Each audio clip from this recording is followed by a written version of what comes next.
Welcome to another episode of Do You Even Resonate? All right, so this is a show where I do actual message testing on actual websites with the real ICPs. And in this episode, we have Jellyfish. So Jellyfish, they are targeting head of engineering, director of engineering, VP of engineering types in this test. So what did we find out? So overall, look at some overall scores here. Demo interest 3.2 out of 5. And do they get me? Also close to 3 out of 5. Not great. Not great. However, I learned a shit ton of very interesting things. They are so close. They're so close to nailing it, but they are missing the mark in very specific instances. Let's have a look what's holding them back. All right. So starting with the above the fold area, thinking code, speaking profit. Too clever, not enough clarity. So the headline, like it has either two roles: give me clarity on what it is, or make me curious to learn more. And in this case, it's so vague, it kind of does neither. Some people get it, but largely it falls flat. However, this subhead, the subhead is like, oh, I now I think I get it. I think I get it based on this subhead. Could you flip it? Would be much more impactful. The second thing is they don't say what it is. People have to figure out what it is. The product category is missing. Like, no, why? Add the product category. The big thing about after the reading this above the fold is like, I don't get it. What is it? I don't get it. Some people get it, but too many of your exact ICPs just don't get it. Also, show the damn product. It's a lot of empty space. And these two buttons, request a demo and product tour, like unless they are super familiar with the product already, they're not going to click it. It's not enough information. Click here. Also, the product tour, I clicked it. I thought it's going to lead to some features page. It's actually a tour, self-serve tour and like interactive. Say that it's that. It will be much more impactful. Okay, so this is kind of a meh, right? Especially the headline is too clever. However, the next section here, this next section is very good. People are like, I finally get it, actually, and it's actually interesting, and I am actually interested. So they like a whole bunch of it. In fact, I would consider killing the above the fold and making this the above the fold. It would need some adjustment here, but this is a far stronger, better thing. However, it's not perfect. Two things: the screenshot is lame. It's lame enough that people are even considering, is this a placeholder? Does this product even exist? Because it looks like a template. It doesn't offer anything valuable. My take would be, make this a GIF animated thing that you show different reports, because the whole page does not show any report. It only talks about reports and insights, but shows none. It shows none. Big mistake. And this screenshot really detracts from the value of this product communication. You should lead with the strongest insight, which is the biggest aha you can get from the product, right? And another thing is this quote here, because it all talks about business. What is the business value of code? How much are engineers contributing to the bottom line, right?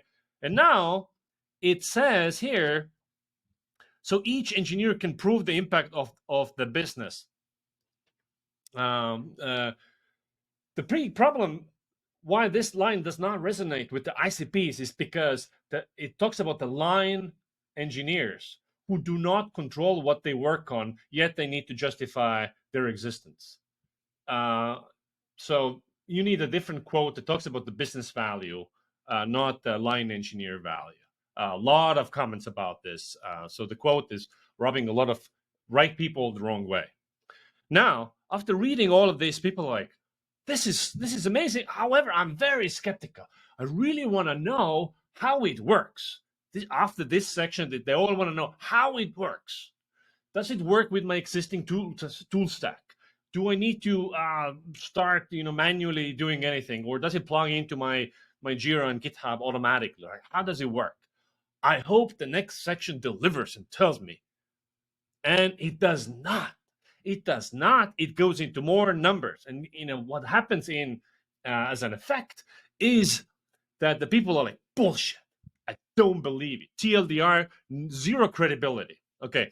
And zero credibility also because no source is listed. They're like, what citation needed? What's the source, right? These are skeptical people. Engineers are logical people. They want the claims to be true. It's like, I want to believe, but you're not delivering. It's more marketing claims, and now they're like jaded. I've seen marketing shit like this before. They're losing interest. You're losing them. Instead of this, you need to show the section that is down below, which is integrates with tools you already use. It's a big question. Does it already work with my existing tech stack or not? So move this below this section, and you're missing a whole section on the homepage, which is how does it work? And how does it work needs to also include, or it's maybe a separate section, what are the insights I can get? Because a lot of friction is in the message list is I fear it gives me superficial insights. They want to believe, but you're providing them with zero ammunition to make your case, right? Instead of you saying marketing things.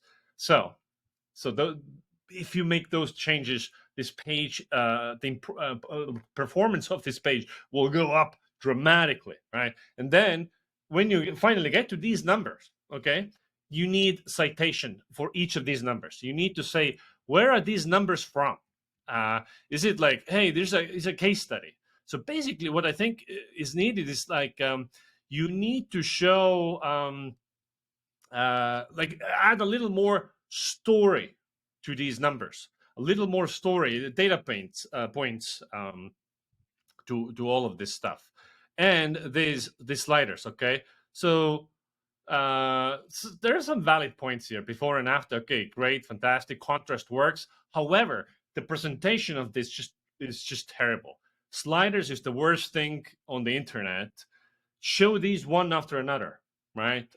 It will be far more effective. And for each of these after things, I would also show or explain or offer a link to learn more about a case study. Company X did this, and then this is what they had before. Now it's what they have after, or a quote. So otherwise, it just remains too fluffy, right? Too fluffy. So the overall insight. So if I click on the overall insights tab here, so after they read the whole thing, what's still unclear? There's a lot that's still unclear. The main thing is I still don't understand the product really. I still don't understand the product, which is a big problem for you. You're losing qualified people who want to believe, right? And then also they don't want to change the process. Like, does it work out of the box with what I have? Does it require a change?